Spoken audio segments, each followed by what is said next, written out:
You saw a video of a nice mock and now you want to build it yourself. Now what? You cannot just buy a box with the instructions and the bricks in the store, so how do you even begin? I thought I'd share my experience and insights with gathering bricks for custom builds. In this video I'll be focusing on Rebrickable and Bricklink and touch upon the differences when using premium sites like Brickvault. To start with, you need instructions. Since making instructions for a build takes a lot of extra time and effort, not all mocks will have them. When instructions do get made, they usually come with a parts list, which is crucial for getting the correct bricks. I use Bricklink when I need to get specific bricks. To facilitate the process, we need to get our parts list onto Bricklink. If you work with Rebrickable, you go to the page for the build. Once there, you navigate to the Inventory tab and press the Add Parts to Wanted List button. It will link up with your Bricklink account and you can add a new wanted list to keep things nicely grouped and separated. Once you've done this, you can go over to Bricklink and check your list. You can download this list even before buying the instructions, giving you a pretty good estimate of what building the mock will actually cost you. If, on the other hand, you use a site like Brickvault, you will get the parts list in a separate file after buying the instructions. Ironically, the process here is a bit less premium and more involved. On Bricklink, you go to the Upload button, you copy-paste the XML and only the XML into the window. Then you verify. For various reasons, some of the parts might not be correct. In this case, we need to change out all the numbers with a B by looking at Bricklink and seeing which part it might need to be. Once you fix this, verify again. And then don't forget to actually add these parts into the wanted list with the button. So yeah, it's more involved and you cannot estimate the cost of the build before buying the instructions. Most premium sites do offer an estimate, but those can be way off depending on your specific circumstances. So now you have the parts neatly sorted into a wanted list. If you don't have any spare parts, you can just start ordering. However, I save on building cost by first going through my spare collection. When I first started building customs, I bought a few big lots of random Lego bricks. Now, the spare collection mostly gets added to when I buy a set for the minifigs, don't like the build enough to make room for it, and just part it out into the collection, to use in custom builds. I wouldn't call the spare collection a pile yet, but it's enough to save me a good chunk on my Bricklink orders. Usually, I have about half the parts that I need. You need to mark these in the wanted list and remember to save the changes you make each time. That way, you only order the parts you actually need. After you filtered out the parts you already have, the process becomes a bit more strategic. How do you choose which bricks to order and from where? Depending on where you live, shipping can be expensive or not, which influences what you want to prioritize. Shipping is relatively cheap where I live. It's a dense country with a lot of brick sellers. Most of my orders I can get sent over for between €3 for an envelope and €7 for a package. This makes it that sometimes it's cheaper splitting an order over 2 sellers to get the best deal per brick, because I save more than the extra shipping costs me. On the other hand, I've seen people from New Zealand who have to get a lot of their stuff from overseas, and shipping becomes a lot more expensive. In that case, I imagine the best tactic is to really concentrate your bricks in as few orders as possible, because shipping an extra package will be much harder to recuperate. Depending on the seller, you can see what they'll charge you for shipment beforehand. Watch out, sometimes you can get bad surprises with sellers charging you for extras. I've been charged extra for small orders, big orders, packaging, and administrative costs. Sometimes those extras cost more than the shipping. A seller with seemingly cheap brick prices can become expensive. If an order doesn't add the shipping cost automatically, you can usually look it up in the details of the seller's information. But if I'm ordering 27 lots, I prefer not having to spend time checking every individual seller's shipping and pricing policy. So let's try out what getting the Sandcrawler over 7,000 pieces would cost me. I start by selecting sellers only from Belgium, since it's so much cheaper than when it crosses the border. And I get 27 lots for a total of €515. Keep in mind this is still without shipping. I take €6 as a kind of average estimated cost, so I would need to add €162 in shipping for the total estimate. But wait, if we go up, we see that I have more than 100% of the parts already. Why is this? Well, There's probably some lots where they sell a certain piece only per 100, making me get more parts than I actually need. What's more, it's possible I don't even have all the parts yet, and that some pieces are only available outside of Belgium. Yeah, 4 extra international sellers are needed to get all of my parts. For international but EU internal shipping, prices can range from as low as 12 to as high as 25 as a base cost. There's also bigger variance in price and service than with local shipping. All of this makes me want to focus on getting the maximum amount of pieces from my own country to have less risk of surprises.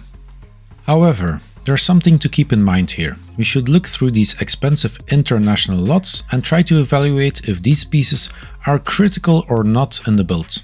Perhaps we can color swap certain parts to be able to get them locally after all. These we can probably color swap to get them locally and cheaper. You can try to look up parts in the instructions to see where they're used and how critical they are to the build. If it's just a random plate or brick, swap it. If it's a detailed brick or a printed tile, something that draws the eye when you're looking at it, I prefer getting that piece, depending on how much it will cost me.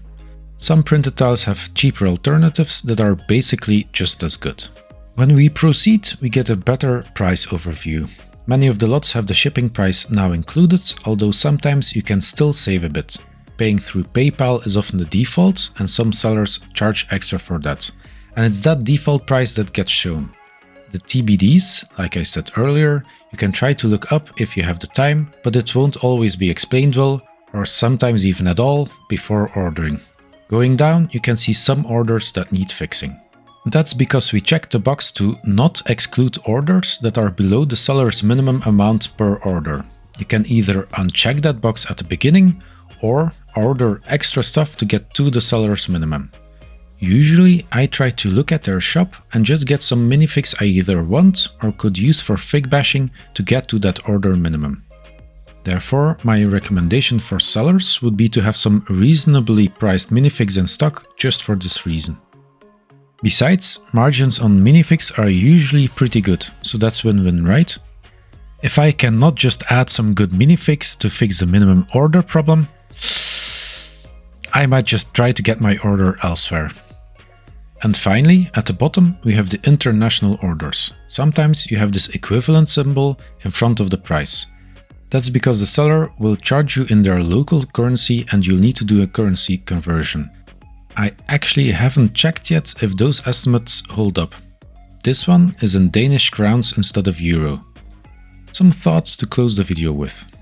Sites like Brickvault are usually a bit more expensive than Rebrickable. It makes sense, since they do different things, both for the customer and for the designer of that set.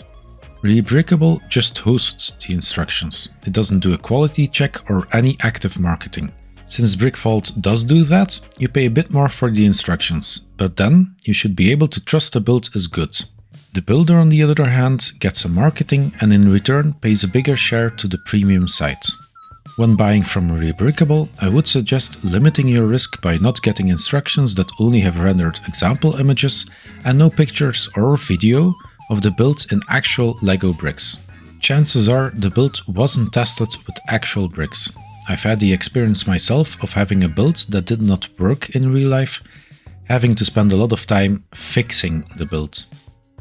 Bricklink gives you the option to avoid certain sellers from their search algorithm by disliking them and then ticking the box to ignore disliked sellers. Keep in mind though, if you exclude too many builders, Bricklink will have less options to assemble the optimal deal. I've only disliked a few sellers myself, usually because of bad quality bricks, like lots of yellowing or like a crazy amount of dents or scratches. To sellers who keep low quality bricks in stock, if I'm auto-ordering 27 lots, I don't want to check individual seller policies, let alone comments on an individual brick. If you feel like you don't have enough repeat customers, it might be time to just throw away some of those low quality bricks, or at least not sell them on Bricklink for Bricklink prices. Because I think other custom builders will also dislike your store if you send them yellowed bricks that have seemingly been used as a dog's chewing toy. On the other hand, as customers, let's not overreact when there's a single, barely visible scratch on the brick. Even new in the box, bricks can get tousled. Another tip, if you have the time, it can be handy to go through your order and look for lots with very expensive parts in there. With affordable shipping, it can be useful to go look for the cheapest seller of those parts and order what you need and they have with them first. When you order things separately, you can go to your wanted list and press the Apply Order button to put all the parts you got in that order as now in your collection.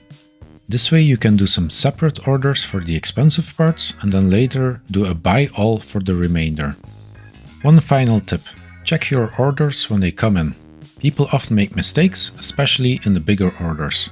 If you check if everything's there and contact the seller when something's missing, they'll usually replace the parts, at least in the case of cheap shipping. These forgotten parts can usually be sent in an envelope for super cheap.